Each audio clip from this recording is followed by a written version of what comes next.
Bonjour à tous, j'espère que vous allez bien. C'est Thibaut de la société DM Trading. Aujourd'hui, vidéo un petit peu particulière puisque c'est moi qui m'occupe de l'introduction.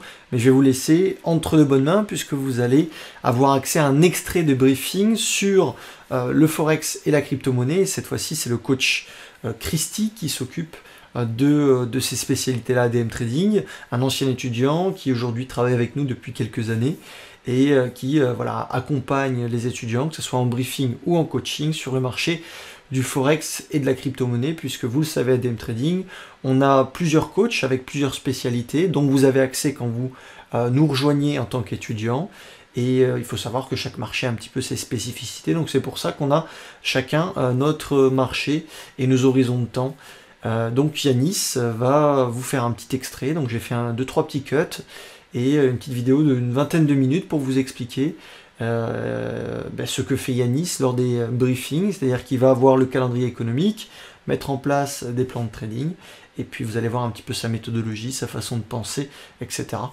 Je trouve que c'est assez intéressant d'un point de vue pédagogique. Si ça vous intéresse, mettez un gros pouce bleu. Je vous mettrai de plus en plus des extraits briefing et coaching si vous montrez que ça vous intéresse.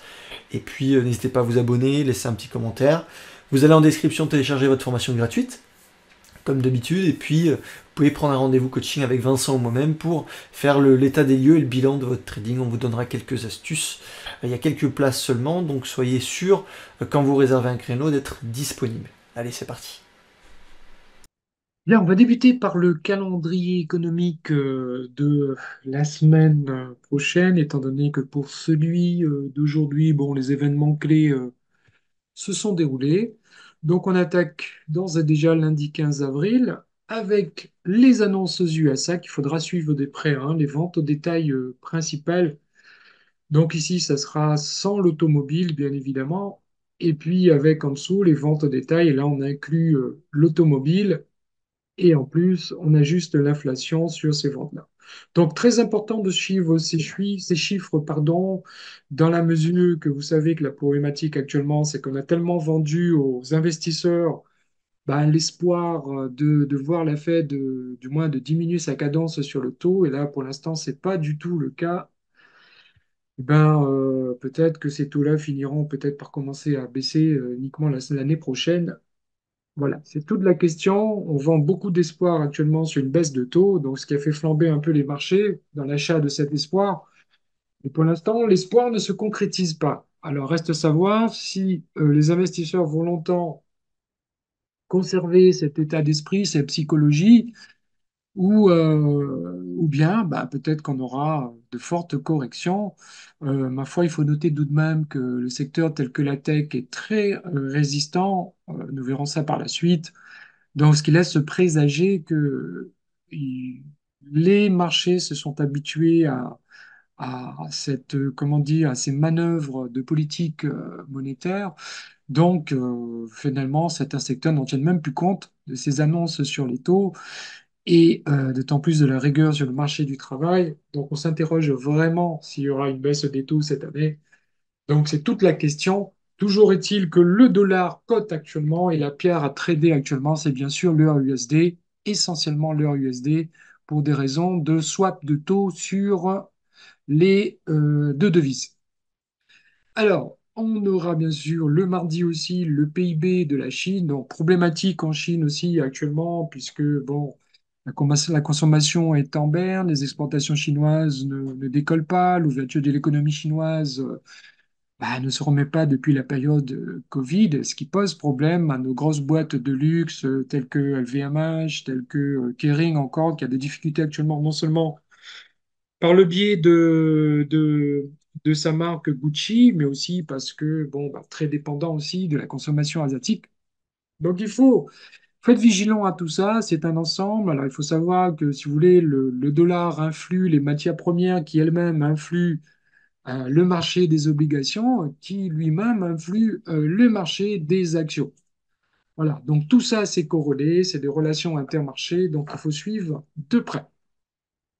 Le mercredi 17, nous aurons les indices de prix de consommation à la fois au Royaume-Uni, sur la zone euro, et les stocks de pétrole aux USA. Alors, est-ce qu'on va surstocker? Est-ce qu'on va déstocker? Bien sûr que ça aura un impact sur les prix du pétrole, hein. Et qui dit prix du pétrole, dit aussi il y a des paires de devises qui vont être impactées, hein, telles que le CAD JPY notamment, l'USD CAD, l'USD MXN. Voilà, il y a toujours une relation entre ces annonces économiques et puis les paires que vous tradez. Alors le jeudi 18, alors là c'est encore beaucoup plus important puisqu'on a un marché du travail qui ne faiblit pas aux États-Unis, d'où l'importance de suivre les prochaines donnes sur ce marché du travail. Donc, on aura à 14h30 les inscriptions hebdomadaires au chômage, l'indice manufacturier Fed de Philadelphie et bien sûr les ventes de logements existants. Donc, tous les petits signaux qui peuvent nous donner quelques signes si on arrive à maîtriser l'inflation, si l'objectif sera atteint des 2%, ou sinon on reste avec une certaine habitude dans la cadence imposée par la Fed. Donc, tout cela sera à suivre. Voilà, on va passer à présent au marché des devises et on va tout de suite aller voir ce qui se passe sur l'euro USD. Voilà, alors cette paire est intéressante à suivre. Bon, en premier lieu pour son fondamental. Bon, puisque la Fed, pour l'instant, ne laisse aucun indice sur une potentielle baisse des taux, ce qui veut dire qu'il y a beaucoup d'investisseurs qui risquent de réorienter les liquidités vers le dollar. Bon, forcément, s'il y a des taux qui ne baissent pas et voire potentiellement qui pourraient être relevés, donc ça va attirer des investisseurs pour des raisons de soi. D'un autre côté, vous avez Christine Lagarde qui n'a pas mentionné clairement qu'il pourrait y avoir une baisse de taux sur l'euro dans les mois à venir. Donc forcément, si ceci se concrétise, donc, il va y avoir quelques investisseurs qui vont faire des arbitrages, sortir de l'euro pour aller se positionner, notamment sur le dollar. D'où l'idée, bien évidemment, c'est de croiser ces deux devises qui, à mon sens, est la meilleure à trader actuellement. D'autant plus, je pense que ça devrait être confirmé par le DXY et le DXE, le EXY. Vous voyez, là, on a une potentielle accélération du dollar et notamment sur, cette fois-ci, l'indice de devise de l'euro, pris de manière isolée, une potentielle baisse. Donc, le croisement des deux, ça ne peut donner que de jolis mouvements, techniquement parlant, sur la paire EUR-USD. Voilà. Donc ça, pour moi, c'est la numéro un qu'il faudra surveiller. Alors, pas maintenant, hein, parce que là, ça sert à rien. On a la bougie W qui est en cours. Bon, synonyme de clôture certainement à l'extérieur. Revisite du niveau ici. Donc, attendez, allez, ne serait-ce mardi, mercredi, ça commencera un petit peu à être beaucoup plus, comment dire, prenable. Pour l'instant, il n'y a rien à faire. Si ce n'est de prendre le risque, bah, se prendre un retour des prix dans la figure. Voilà. Donc, laissons les prix faut pas être pressé en Forex, hein. Il faut prendre son temps, surtout si vous faites du swing. Prenez votre temps, ayez le setup qu'il faut et pas anticiper des setups. Voilà. Prenez le setup qu'il y a dans votre plan. C'est tout. Si vous êtes patient, ça ne peut que vous rémunérer. Alors, la deuxième paire, toujours, j'insiste là-dessus, les paires qui ont des différences de politique monétaire. Bon, la paire exotique, l'USD MXN. Donc, USD MXN. Voilà. Donc, nous avons une belle correction là de la paire. Donc moi j'ai pu manger un peu sur ce mouvement baissier. Bon, il faut être patient, hein, parce que si vous n'êtes pas patient, on n'aurait pas les opportunités. Donc là, on surveillera ce que va faire la paire sur ce niveau-là, hein, le niveau des, on va dire, là je vais enlever les petites icônes là qui me gênent. Voilà. Le niveau des 16,51, 16,50, 16,51, à défaut, le niveau de retournement ici.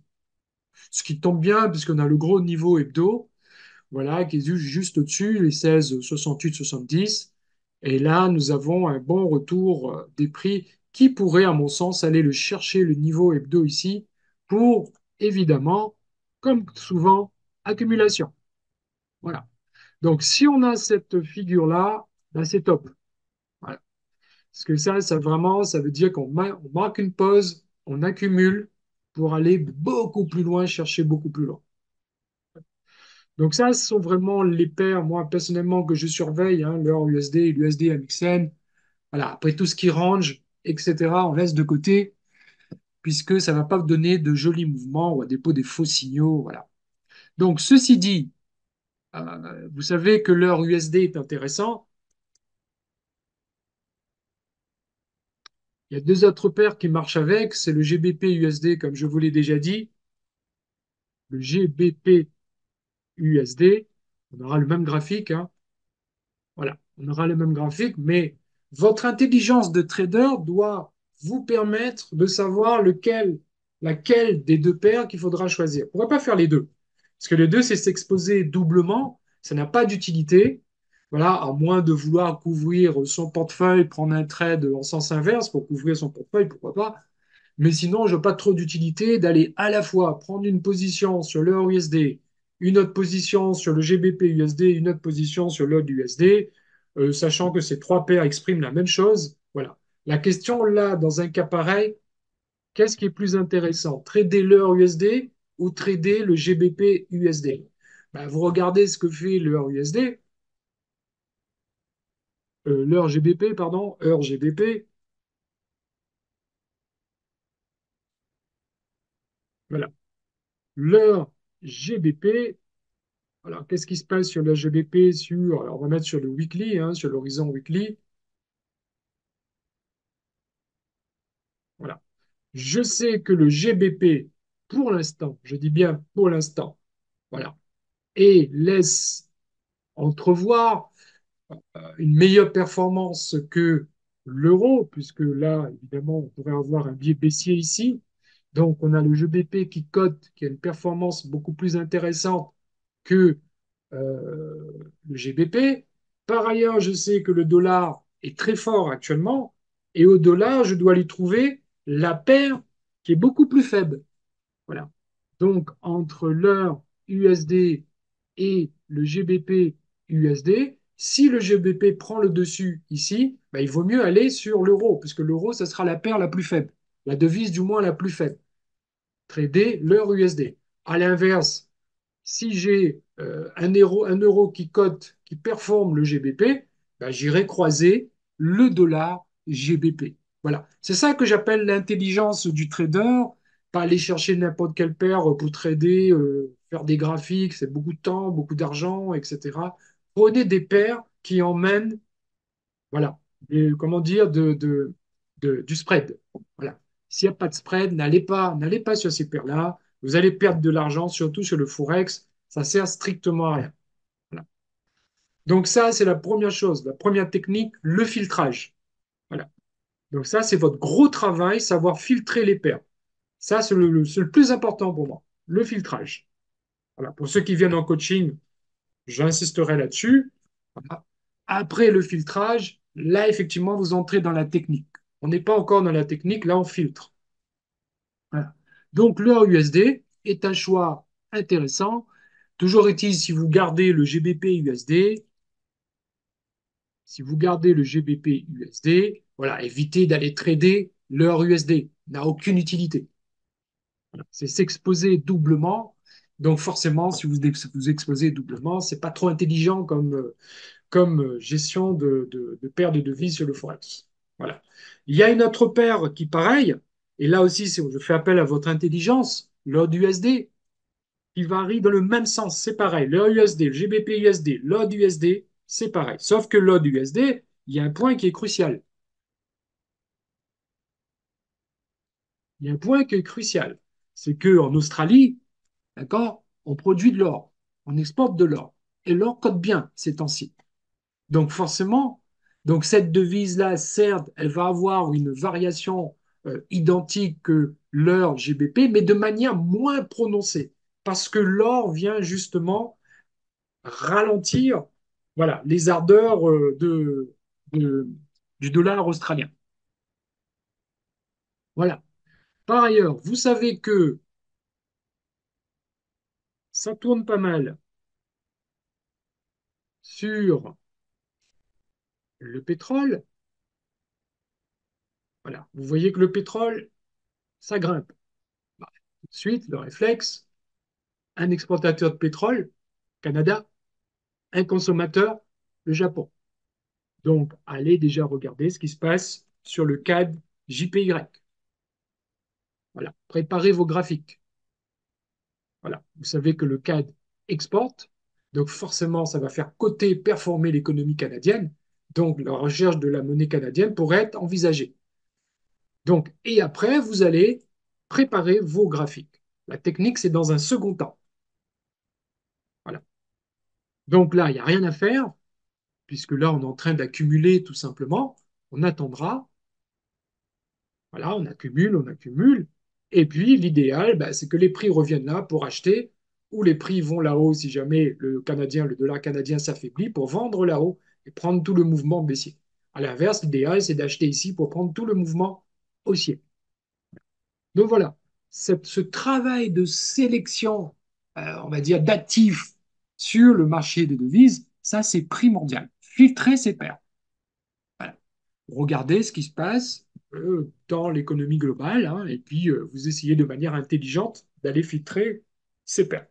Ça vous apportera beaucoup, beaucoup de trades gagnants. Ça, je vous le dis. Voilà.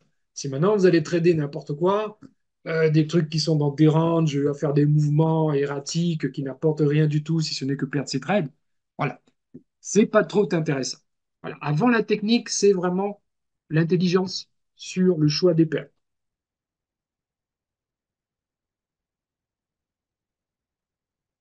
Alors, on jette un œil sur le yen, hein, le yen en particulier, le JXY.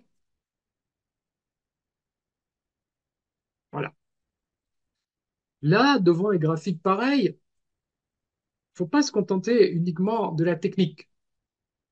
Pour vous, là, c'est baissier, etc. Bon, allez, c'est baissier. On m'a appris que si c'est baissier-là, que j'ai une autre devise qui grimpe, je vais croiser l'autre avec cela.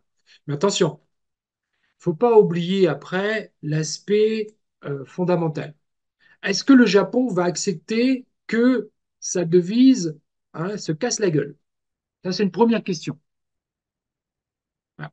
Est-ce que le Japon va accepter ce point-là?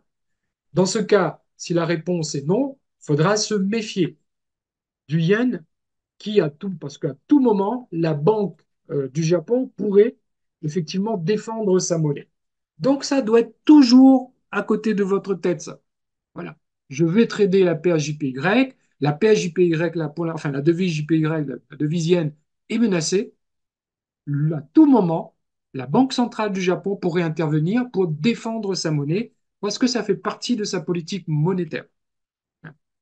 Donc, vous allez dire dollar est fort, yen faible, je croise les deux et boum, ça va profiter au dollar. Sur le graphique, pour l'instant, ça confirme. Bon, vous êtes dans votre trade, très bien. Ah, celui qui ne prend pas en compte qu'à tout moment là, vous pouvez avoir une fusille dans la tête, un fusil dans la tête, pourrait vous faire redescendre les prix aussi vite qu'ils sont montés. Donc, il faut être conscient de ça. Donc, si vous prenez un trade sur cette paire-là à l'achat, ayez en tête que le Japon à tout moment pourrait intervenir. Donc, petit risque, voilà, et vous gérez votre trade en ayant conscience du risque que vous prenez. Voilà. Trader une paire de devises, c'est pas juste un graphique avec des mouvements qui vont, qui descendent, etc. L'intelligence du trader. Voilà. Vous devez noter ça dans un plan. Toutes ces observations, vous devez le mettre dans un plan et en tenir compte. Voilà. Avoir une vue globale sur l'actif que vous tradez. Voilà. Sinon, vous resterez un technicien, vous ne serez que technicien, ça n'a pas trop d'intérêt. Voilà. Donc, pour l'instant, on reste haussier. On a un mouvement daily qui avait comprimé ici, qui avait bien comprimé ici, qui a cassé avec une bougie puissante, d'accord, suite à la performance du dollar ces derniers jours, qui est cassé. Puis là, on voit que les prix tâtonnent un peu. On peut se poser la question pourquoi? Est-ce que cette bougie-là est menaçante? Est-ce que c'est le Japon qu'on craint que le Japon pourrait intervenir pour défendre sa monnaie? C'est tout ça, au fait. Donc, on sera vigilant. On sera vigilant et techniquement, on sera d'autant plus vigilant parce que là, je vois que les bandes de bol déjà commencent à s'affaiblir. Voilà. Donc, rien ne garantit pour l'instant que ça va continuer de monter, donc on sera vigilant là-dessus, sur l'USD JPY.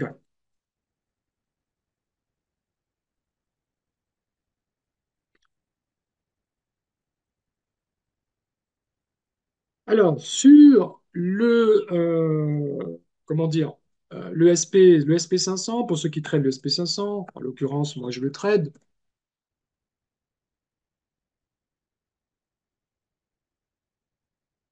Pareil, ici, SP500, allez, on va se mettre en W. Voilà, ça risque de chuter.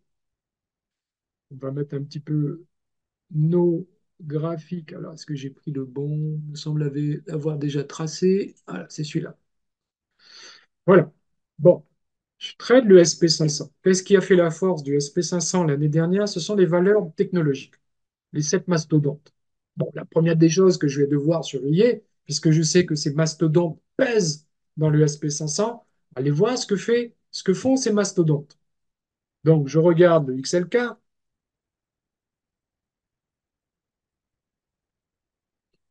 et là, qu'est-ce que je vois? Que ces mastodontes-là poussent. Voilà. Donc ça, pour moi, c'est un premier signe qu'il faudra se méfier de la baisse du SP500.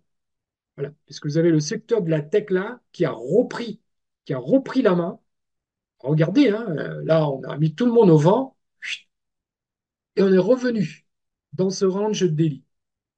Donc, sachant que ces 7 valeurs tech, c'est-à-dire Microsoft, Amazon, Google, Apple, Nvidia, ont pesé, ont expliqué plus de 50% de la performance du SP500 l'année dernière.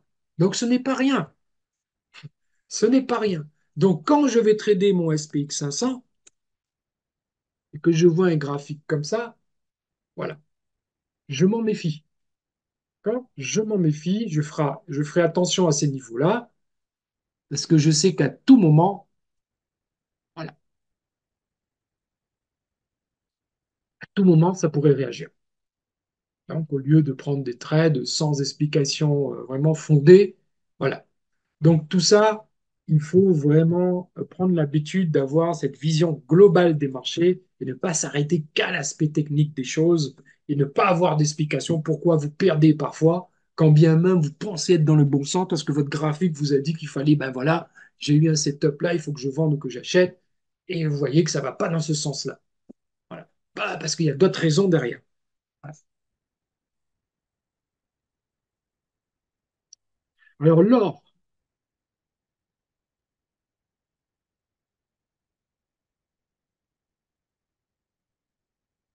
donc l'or, on reste très haussier, hein, on reste très haussier sur l'or.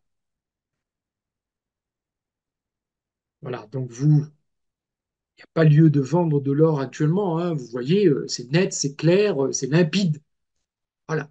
Donc s'il y a bien quelque chose, c'est un retracement de l'or qui serait intéressant pour acheter de l'or.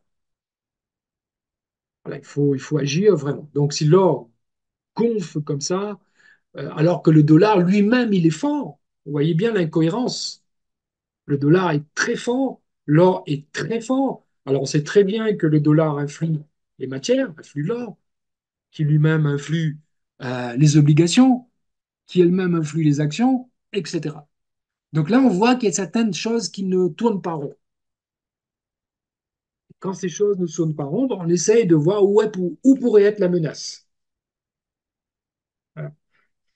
Donc voilà, c'est ça qu'on appelle de la vision globale, les relations intermarchés, hein, entre les diverses classes d'actifs pour qui va vous permettre demain de faire des choix stratégiques dans la gestion de vos portefeuilles. Et quand je dis portefeuille, pour ceux qui étaient là déjà au précédent briefing, il ne s'agit pas que de trader. Trader, pour moi, ça pèse, je vous l'ai déjà dit, ça pèse 10% d'un portefeuille. Voilà. Si j'ai un portefeuille de 50 000 euros, il y a 5 000 euros que je vais trader avec. Tout le reste, c'est dans autre chose, hein. Voilà. Je ne vais pas mettre 50 000 euros pour aller trader. Voilà. Ça n'a pas de sens.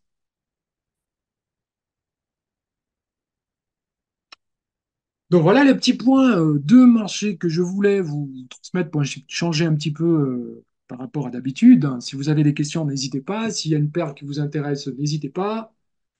On peut regarder ça ensemble.